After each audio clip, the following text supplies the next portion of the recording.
so we've got a 73 911 here. Another car that we're in the process of getting ready to restore. Same thing as with some of the other cars, are doing what level that the owner will want it restored at. This car has some interesting features. I like to call this a early version at the first flat nose ever built. So 73, they kind of pre-flat nose. But obviously it had a little indiscretion there. I'm not sure what, why, how. If cars could talk, some of the stories they would tell would be wonderful. Some we can figure out, some we can't. Under the hood, we started doing some work. We started doing some preliminary on it. Pulled the gas tank, pulled some of the fuel system.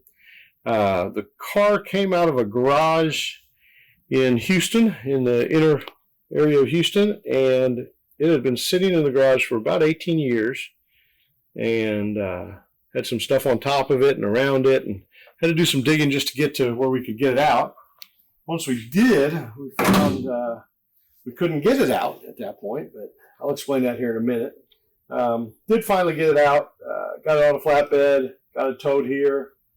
Like I said, did some preliminary inspections on it, did some things like the fuel tank. We were hoping that it would be in need of less work than it did, but it turns out it does need some more, so we'll go through that.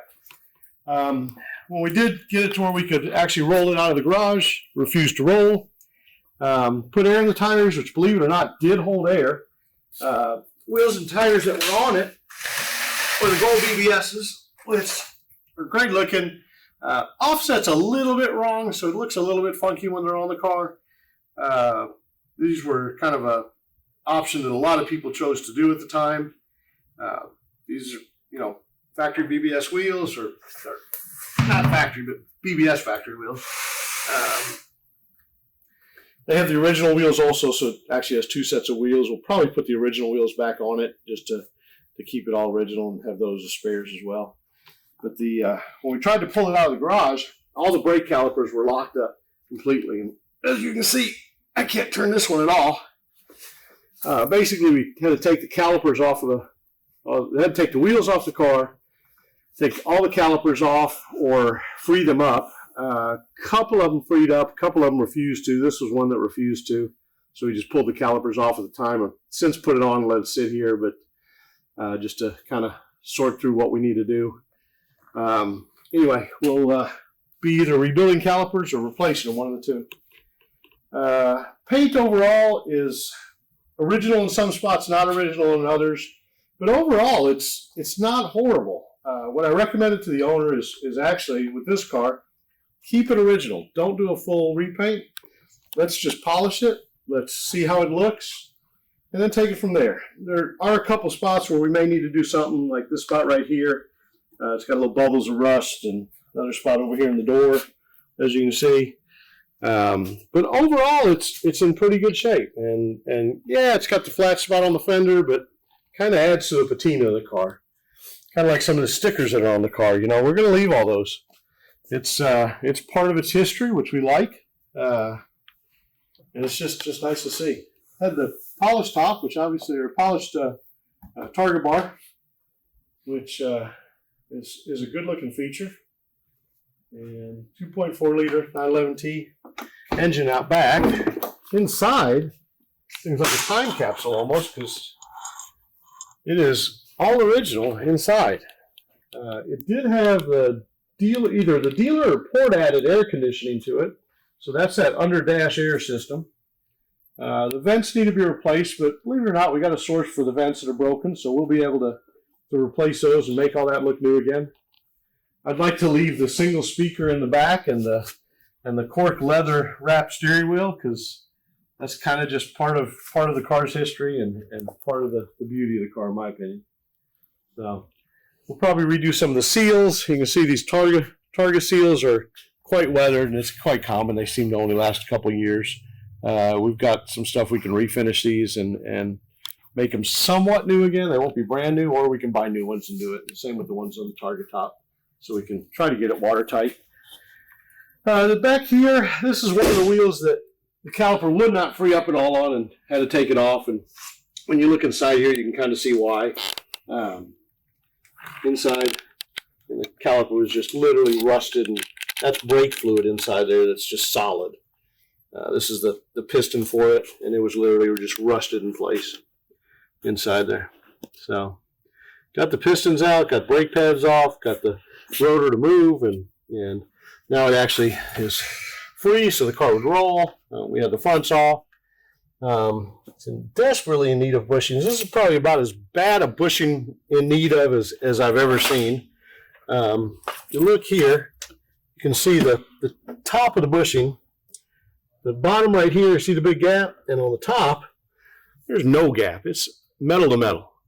So if we take that plate off that retains the bushing, we'll find that the plate itself has actually already started wearing as well. So we'll probably have to replace the plate and the bushing and take a look at the whole suspension arm itself and make sure there's no wear there and renew all that at the same time. But it's in need of that, or it's going to be metal to metal, and that's not any fun to drive on. Down here in the back, we've got a little bit of a leak from the transmission. Let me get this other light for you. You can see it kind of glistening through there. That engine and transmission are both leaking, and pretty severely. There's not much to do with that except pull it all out and clean it and reseal everything. All new seals on it, see what's worn, what's not, replace what's necessary. So not going to be an inexpensive one, but this car's kind of worth it. So they've gone up a lot in value, and you know, you could probably put $100,000 in this car and still sell it for a profit if you needed to. So back here, we were hoping that the engine would turn over and it'd be okay. As it turns out, it didn't, which is kind of sad, but you know, it means that it's not just an engine reseal, but it's probably you know, rings at a minimum, possibly pistons, possibly cylinders, all new rubber for the intake adapters, for the seals for the gaskets. You know, everything will be replaced, cleaned, re-anodized, or re-zinc coated, or re-nickel coated, whatever may be needed for it. Obviously, new belts, new wires, new fuel lines, new spark plug wires, new motor mounts, new transmission mounts. Have to redo some of the electrical, probably more than I'd like. I've got a company we work with on that to actually get a new Porsche wiring harness for it that's redone just to Porsche spec and looks great at a reasonable cost. So we'll probably do that as well. You know, it's going to be a lot of little things that add up. These are the AC lines. Obviously, they're probably not going to hold Freon too long, or nor would you want to trust it, because that bursts on you, it's going to be a lot of pressure coming out. So, but appears to be original deck lid, and you know, a lot of, it's had paint work though, so maybe not. I don't know, I have to look at that a little closer, but you know, we'll probably leave most of this patina stuff and just let the car ride out the way it is. I did have the pop-off valve for the airbox added at some point in its life. So that right there, they had a problem with these early cars where they'd get a backfire out of them, and when they backfire, it would literally just explode or implode the airbox, and plastic pieces go everywhere, and then the car wouldn't run. So someone developed this pop-off valve, so when it would backfire, rather than blow the airbox to pieces, it just blows the valve open, relieves the pressure, doesn't blow the airbox apart. It's spring-loaded, so it would, you know, you get the backfire, it pops open, closes back, you're good to go. So, save you an expensive repair for sure. So, it was nice to see some stuff like that being done to it. Other side of the car, pretty much the same thing. Little patina, original mirrors. You know, it's just a nice little car that just needs a lot of little love. So, it's got some stickers in the back window. And like I said, stuff like this I like because it shows where the car's been, what it's done. Korean Community Church of Houston. This is... God, you know, I used to know what this sticker was for. Something that it stood for something. If you know, by all means, put it in the comment section. I'd love to hear and remember what it is. I remember seeing this when I first moved to Houston. That was back in the early 80s, and I do not remember now what that sticker was for. Old Houston 100 Club sticker and another Houston 100 Club sticker. And I'm guessing that's Kappa Alpha fraternity, I'm guessing. don't know that. Once again, comment on that as well. I'm curious. Always like to know. And I could ask the original owner as well, as he still is around. And it's currently owned by the son of the original owner, so it's kind of one family-owned car.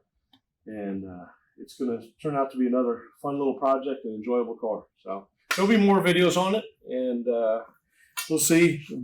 Originally, we had gotten some parts for this car. Muffler was one of them, and he wanted to keep a simple, basic muffler on, so we went with that.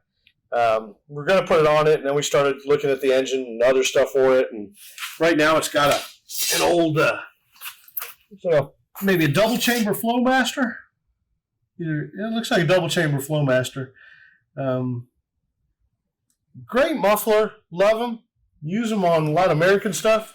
Use them on some race cars, but it's just not really appropriate for this 73 911. It's just not the right thing to have. So we'll end up, depending on how far they go with it, we'll end up with something simple and inexpensive like this, or do something more original. But anyway, we'll see how it goes throughout it. So, hope you enjoyed the video. Please subscribe and like. Let's just keep doing fun videos like this, and have a great day. We'll see you.